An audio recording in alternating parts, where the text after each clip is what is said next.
Hey guys, Sherman here with a deck profile from the most recent BSF 2024 event at Ontario. This is a Overlord list that one of our locals here at 88 Card House took, and he went undefeated this past weekend with this 6 wins and 1 bye. And then, how'd your team do overall? We won 11th place. 11th place. We're just outside of top 10. That's really close. Yeah. So pretty good standing overall. And tell me, why did you want to take Overlord specifically in this meta?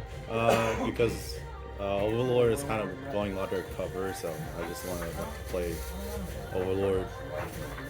And it's kind of like nothing can really. It has a good matchup against me. Okay, and so I guess the matchups what matchups were you expecting to face at this event? Expecting a whole bunch of basically the big three: Chainsaw Man, Alive, and Slime. And overall, I mainly went against the big two, but like Slime, my teammate faced like majority of the Slime matchups. I see. Yeah. Are there any good cards in this list? I mean, this looks pretty standard, but are there anything that you changed specifically for those big three matchups? No, because the matchup itself is just like overall it's kind of like a knowledge gap kind of. You just have to against specific decks you have to just watch out for specific details. Okay, sounds good. I do notice that you're only playing 2 copies of the level 0 changer.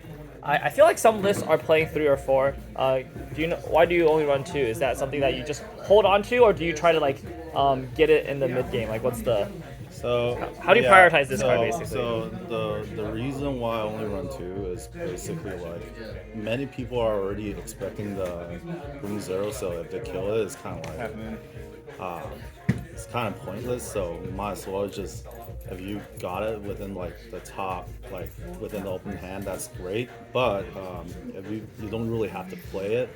But if you see it in the waiting room, as long as you see it in the waiting room, or if it's still in your deck, you can still search it with Drop Search or Brainstorm, or you can salvage it with level 1 combo. So like it's not really an important part like until level 2 in my eyes. Okay, and then what were your matchups like every round? Do you still remember them, or were there any matchups that you wanted to specifically like, or like any crazy games, crazy moments from the event? So not really, except for maybe just one really weird Arifreda matchup that I basically didn't really do my Ainz combo until level 3, and my opponent's attempt to basically shut me out with anti-burn 1, so anti-burn, but it didn't really matter at that much that late game, so because like he triggered too much, so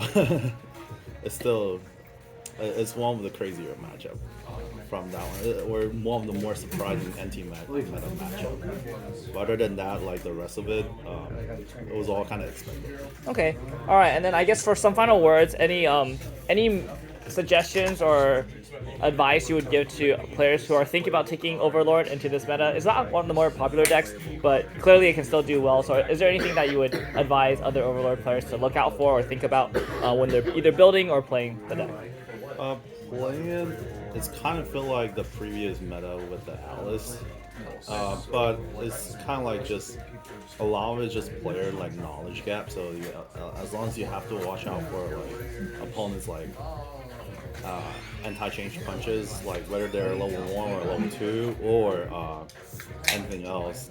Other than that, like the deck itself, I wouldn't say it's the easiest deck to pilot, but it's really strong. I think I'll have to use it. All right, very cool. Thank you so much for doing this. Any shout outs you want to give?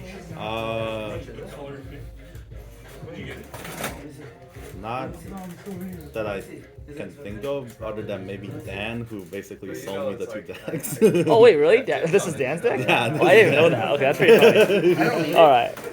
Well, thanks for the deck profile. And yeah, so turns out it's not just a one deck format. If you really try, you can still get pretty good success with some of these older decks. I mean, I still don't know why this deck isn't hit yet in English, but hopefully this will get hit alongside Chainsaw Man on the next stand list. All right, anyways, that's it for this deck profile. It's a pretty short one. I'll see you guys next time. Peace.